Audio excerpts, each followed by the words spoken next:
आज के टाइम पर टेक्निकल एनालिसिस सबसे ज्यादा विश्वसनीय, रिलायबल और सटीक मार्केट एनालिसिस टेक्निक है। पिछले कई सालों में टेक्निकल एनालिसिस की पॉपुलैरिटी बहुत ज्यादा तेजी से बढ़ी है। टेक्निकल एनालिसिस में हम मार्केट की या किसी पर्टिकुलर स्टॉक की पास्ट परफॉर्मेंस को देखकर उसका प्रेजेंट और उसका फ्यूचर कैसा रहेगा इसका अनुमान लगाते हैं। टेक्निकल एनालिसिस में हम करंट मार्केट न्यूज और मार्केट की पास्ट प्राइस और वॉल्यूम का एनालिसिस करते हैं। उसकी प्रेजेंट प्राइस और फ्यूचर प्राइस क्या होगी इसका अंदाजा लगा सकते हैं। फ्रेंड्स, आगे बढ़ने से पहले मैं आपको बता दूं कि हम टेक्निकल एनालिसिस और ट्रेडिंग से जुड़े और वीडियोज की सीरीज लाने वाले हैं, तो चैनल को सब्सक्राइब करके बेल नोटिफिकेशन ऑन कर लें ताकि कोई भी वीडियोज मिस ना करें। अब हम जानेंगे कि टेक्निकल एनालिसिस क्या होता है, हम टेक्निकल एनालिसिस क्यों यूज करते हैं और टेक्निकल एनालिसिस को हम कैसे यूज कर सकते हैं। तो सबसे पहले हम जानते हैं कि टेक्निकल एनालिसिस क्या होता है। शॉर्ट में बताऊं तो यह एक प्रकार की स्टडी है जिससे हम मार्केट के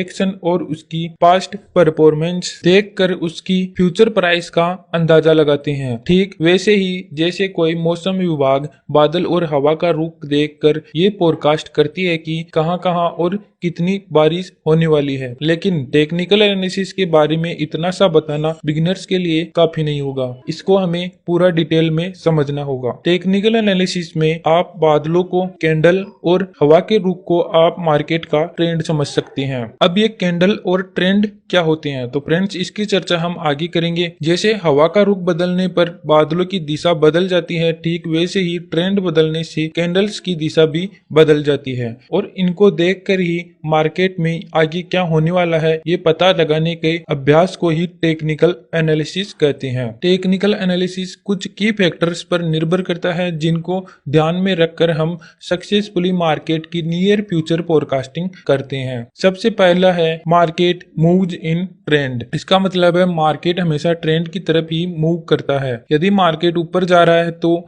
वह ऊपर की तरफ जाता रहेगा जब तक कि कोई नेगेटिव न्यूज उस स्टॉक के बारे में ना आ जाए या फिर सेलर्स फोर्स लगाकर यानी कि सेलिंग करके मार्केट का रुख ना बदल दें। दोस्तों, ट्रेंड 3 प्रकार के होते हैं, अप ट्रेंड, डाउन ट्रेंड और साइडवेज ट्रेंड। इसमें भी 3 प्रकार के ट्रेंड होते हैं, मेजर या प्राइमरी ट्रेंड, इंटरमीडिएट ट्रेंड और माइनर या फिर शॉर्ट टर्म ट्रेंड। अगर आप ट्रेंड के बारे में ज्यादा जानना चाहते हैं तो चैनल को सब्सक्राइब कर लीजिए, हम जल्द ही इस पर भी वीडियो लाने वाले हैं। दूसरा की फैक्टर है मार्केट डिस्काउंट एवरीथिंग, यानी कि मार्केट को कुछ भी प्रभावित कर सकता है, जैसे fundamentals, market sentiments, political news, people psychology, ये सब चीजें मार्केट को प्रभावित करती हैं। इसलिए एक टेक्निकल एनालिस्ट को इन सभी न्यूज से अपडेट रहना चाहिए। तीसरा की फैक्टर है हिस्ट्री रिपीट इटसेल्फ, यानी कि इतिहास खुद को दोहराता है। टेक्निकल एनालिसिस का अधिकांश भाग ह्यूमन साइकोलॉजी पर बेस्ड होता है और जब बात हो बहुत सारे लोगों की साइकोलॉजी की तो वह टाइम के अनुसार चेंज नहीं होती है। मतलब किसी पर्टिकुलर सिचुएशन में एक इंसान एक जैसा बिहेव करता है, फिर चाहे वह सिचुएशन आज किसी इंसान के सामने हो या फिर 100 साल पहले। इसीलिए कहते हैं हिस्ट्री रिपीट्स इटसेल्फ। अब हम जानते हैं कि टेक्निकल एनालिसिस का यूज हम कैसे कर सकते हैं। फ्रेंड्स, टेक्निकल एनालिसिस के मेनली 3 कंपोनेंट होते हैं जिनके माध्यम से हम ये एनालिसिस करते हैं। ये हैं चार्ट पैटर्न और इंडिकेटर्स। सबसे पहले जानते हैं चार्ट के बारे में। चार्ट एक मैप की तरह होता है, जैसे मैप का यूज करके हम बिना गुम हुए अपने टारगेट तक पहुंचने के लिए इसको यूज करते हैं, वैसे ही चार्ट का यूज ट्रेडिंग में हमें कहां पर खरीदना है और कहां पर हमारा टारगेट होगा ये जानने के लिए करते हैं। बिना चार्ट के तो टेक्निकल एनालिसिस कुछ भी नहीं है। तो फ्रेंड्स, चार्ट मेनली 3 प्रकार के होते हैं, लाइन चार्ट, बार चार्ट और कैंडलस्टिक चार्ट। सबसे पहले लाइन चार्ट के बारे में जानते हैं। यह सबसे सिंपल चार्ट होता है जिसमें किसी निश्चित टाइम पर शेयर की only and only closing price को एक डॉट के रूप में दिखाया जाता है और इन डॉट्स को मिला देते हैं तो एक लाइन बन जाती है। इसे ही लाइन चार्ट कहते हैं। क्योंकि इसमें केवल क्लोजिंग प्राइस होती है तो इसलिए ये केवल किसी शेयर की ग्रोथ को बताता है। ये टेक्निकल एनालिसिस में कोई ज्यादा खास काम का नहीं है, क्योंकि टेक्निकल एनालिसिस में हमें शेयर की किसी टाइम फ्रेम पर क्लोजिंग प्राइस के साथ साथ ओपन प्राइस, हाई प्राइस और लो प्राइस को जानकारी होना भी बहुत जरूरी होता है। दूसरे प्रकार का चार्ट है बार चार्ट। इसमें ओपन, क्लोज, हाई और लो प्राइस ये चारों प्राइस होती है। इसमें बार का हाई पॉइंट हाई प्राइस को, लो पॉइंट लो प्राइस को और लेफ्ट साइड की डंडी ओपन को और राइट साइड की डंडी क्लोज प्राइस को बताती है। इसमें केवल लाइन जैसी बार्स होती है, इसलिए जब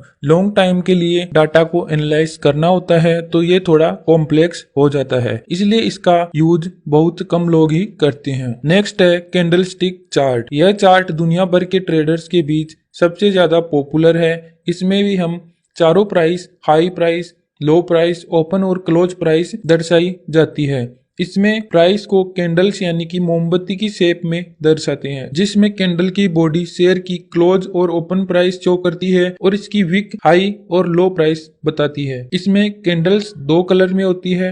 नॉर्मली ये ग्रीन और रेड कलर में होती है। ग्रीन कैंडल बुलिश कैंडल होती है, जिसमें क्लोजिंग प्राइस ओपन प्राइस से ऊपर होती है, और रेड कैंडल बियरिश कैंडल होती है, जिसमें क्लोजिंग प्राइस ओपन प्राइस के नीचे होती है। इन सब प्रकार की कैंडल्स के अलग अलग नाम होते हैं जो हमें अलग अलग निर्देश देते हैं। कुछ विशेष प्रकार की कैंडल्स के नाम है marubozu candle, doji candle, hammer candle, hanging man candle और पिन बार कैंडल। अगर आप इन सब के बारे में भी विस्तार से जानना चाहते हैं तो इस चैनल को सब्सक्राइब कर लीजिए।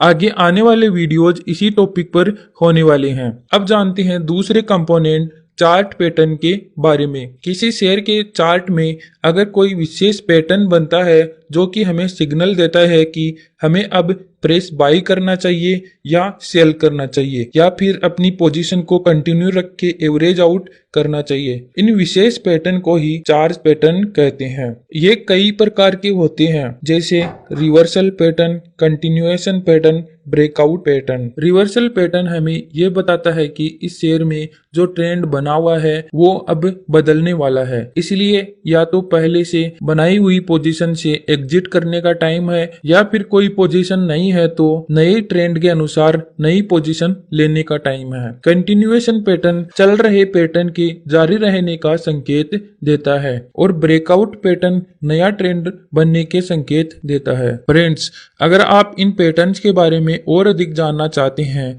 तो हमारे चैनल को सब्सक्राइब कर लीजिए। तीसरा कंपोनेंट है इंडिकेटर्स। टेक्निकल एनालिसिस में इंडिकेटर्स कैंडलस्टिक चार्ट का यूज करके ही बनाए जाते हैं। ये इंडिकेटर्स कैंडलस्टिक चार्ट और चार्ट पैटर्न द्वारा दिए गए सिग्नल की सटीकता को बढ़ाते हैं या फिर कंफर्मेशन देने का काम करते हैं। टेक्निकल एनालिसिस में सैकड़ों इंडिकेटर्स होते हैं, जिसमें सभी की कुछ कुछ खासियत होती है और कुछ कमियां होती है। टेक्निकल एनालिसिस में आपको इन सभी इंडिकेटर्स को सीखना जरूरी नहीं है।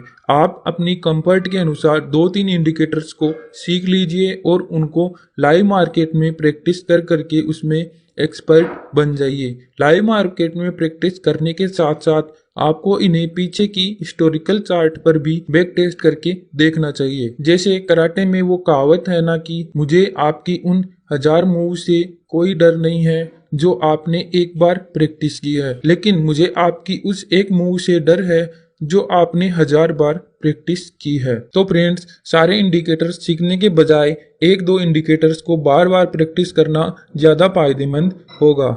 इंडिकेटर्स मुख्यतः 2 प्रकार के होते हैं, लैगिंग इंडिकेटर्स और लीडिंग इंडिकेटर। लैगिंग इंडिकेटर वे इंडिकेटर होते हैं जो मार्केट में कोई मूव स्टार्ट होने के बाद हमें संकेत देते हैं, जैसे मूविंग एवरेज, MACD, ETC। ये इंडिकेटर्स ट्रेंडिंग मार्केट में ज्यादा इफेक्टिव तरीके से काम करते हैं। और लीडिंग इंडिकेटर्स वे होते हैं जो हमें मार्केट में मूव स्टार्ट होने से पहले ही संकेत दे देते हैं, जैसे कि RSI, pivot point, support and resistant stage. ये इंडिकेटर्स हमें मार्केट के ओवरबॉट और ओवरसोल्ड होने के संकेत देते हैं, जिससे कि हमें ये पता लग जाता है कि अब हमें बाई करना है या फिर सेल करना है। फ्रेंड्स, कोई भी इंडिकेटर हमें 100% रिजल्ट नहीं देते। ये भी कभी कभी फेल हो जाते हैं, क्योंकि शेयर मार्केट में हमें संभावनाओं पर ट्रेंड करते हैं, निश्चित तौर पर मार्केट के बारे में कोई नहीं बता सकता।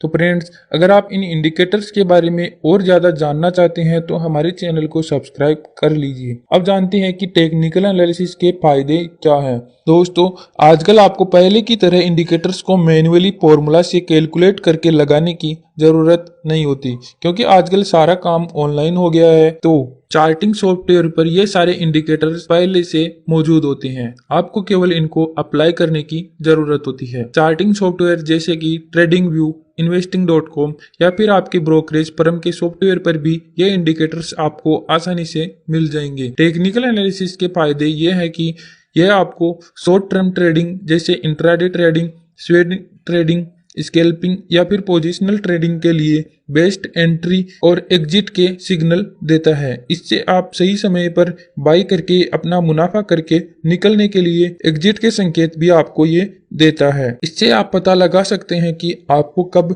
ट्रेड लेना चाहिए और कब नहीं। यह आपको स्टॉप लॉस डिसाइड करने में भी हेल्प करता है, जिससे कि अगर आपका फायदा हो तो वह ज्यादा हो और बाई चांस लॉस हो तो वह मिनिमम हो। फंडामेंटल एनालिस्ट जो लॉन्ग टर्म के लिए निवेश करते हैं उनके लिए भी है बेस्ट एंट्री लेने में मदद करता है।